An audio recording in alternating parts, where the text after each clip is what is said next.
Hello friends, welcome back to my channel Language and Life Skills. I'm Matthew Adukanil. Today the topic for presentation for this video is the unjust dismissal of a Christian army officer. The unjust dismissal of a Christian army officer. You know to whom I am referring, to Officer Kamalesan, a distinguished army officer who was recently dismissed from service by the Supreme Court. Not only dismissed from service, his pension was cancelled and all his benefits were also cancelled, and he was shamed for following his conscience. What are the facts of the case? He was to do a pooja on behalf of his regiment and enter the sanctum sanctorium of the place of worship, which he refused to do. He was standing respectfully outside the sanctum. He could not go in and offer the puja because that is against his conscience. It is against the first commandment. He is a Christian. First commandment says, you shall adore and worship only God. So on that account, he was not able to go into the sanctum and offer the puja. But he stood respectfully outside. This was considered as a breach of military discipline. Here, two important principles are clashing with each other. Military discipline and freedom of conscience. Both are important. One cannot be sacrificed for the sake of the other. Unfortunately, in this judgment, freedom of conscience is sacrificed for the sake of military discipline. What should have been done? Should have been accommodation of both, a tolerance of both.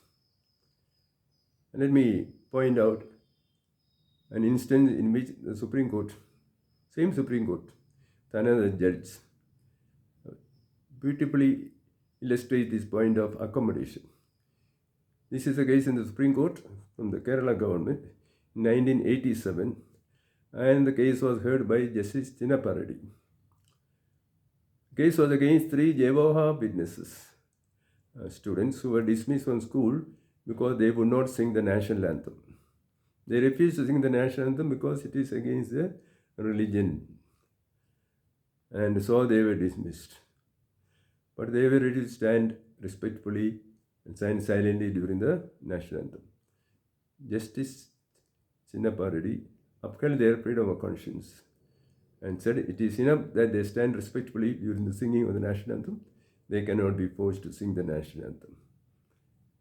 And so Justice Chinnaparadi recommended tolerance, social life, political life, and life of religion. And that is the right spirit. The same kind of tolerance and accommodation could have been shown in this case.